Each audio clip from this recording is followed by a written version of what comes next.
So sometimes you buy a new rubber, batch of rubbers, and you use it and it's leaving a thick but sort of dull looking line in the middle of your squeegee. Now I don't have any rubbers that is giving me this issue, but I do have a rubber that will leave lots of well-defined lines. So I'm going to give you an example of a really bad performing rubber, and you're going to see lots of well-defined lines left behind. There's some really thick lines, so the rubber is just not working anymore. The reason why the rubber is not working is because there's lots of nicks in this rubber. It's perished, it's rough, and it's not working. But sometimes you buy a batch of rubber, and the previous rubber you bought, let's say it's a Mormon. I have problems with Mormon rubber, and quite often Pulex rubber. The reason why I have problems with this rubber is because I use those rubbers more so than Sorbo, Etere, Unger.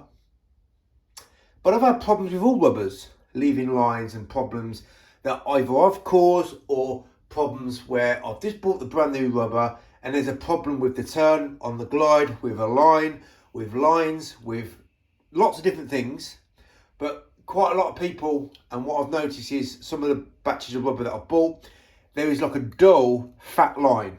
Now I don't have any fat lines in this rubber, and I'm just wanting to focus on two things: on brand new rubber that you bought, and rubbers that was working and now you use it the next day is now leaving a line. So the problem with where you buy these rubbers from, you don't know how it's been transported to the place which is going to sell it.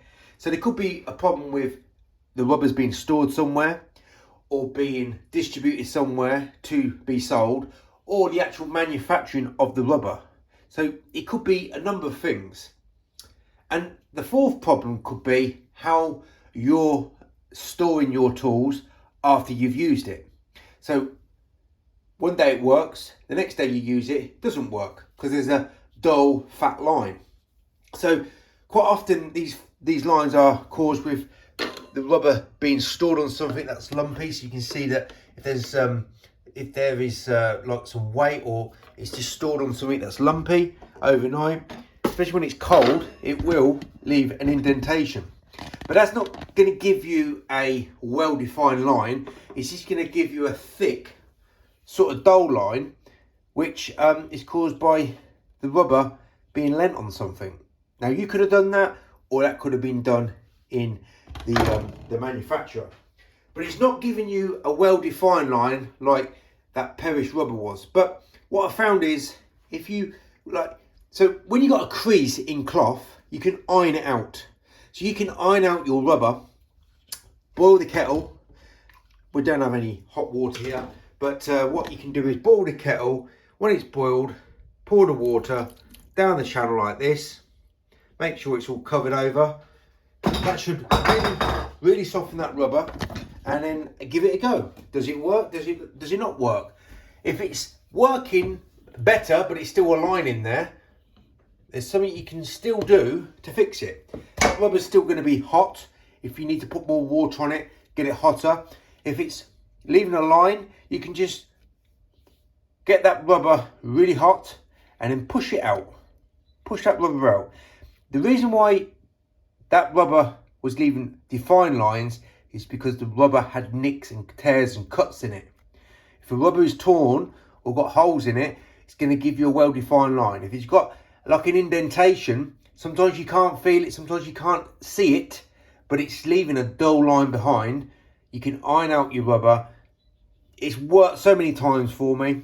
So if it needs pushing out as well, you can push it out and it should now work nicely. If you've got problems with brand new rubbers and it's leaving a thick line, try that. If you've stored your rubber overnight on something, I like to store my rubbers on the actual bucket lid and it's nice and smooth and flat. But if I've stored it somewhere on the van floor where it's got lumpy rubber matting, sometimes that will leave lines where it's stayed overnight. But you can iron out this rubber and it's worked many times for me. But you got to use really hot water, boiling water the best.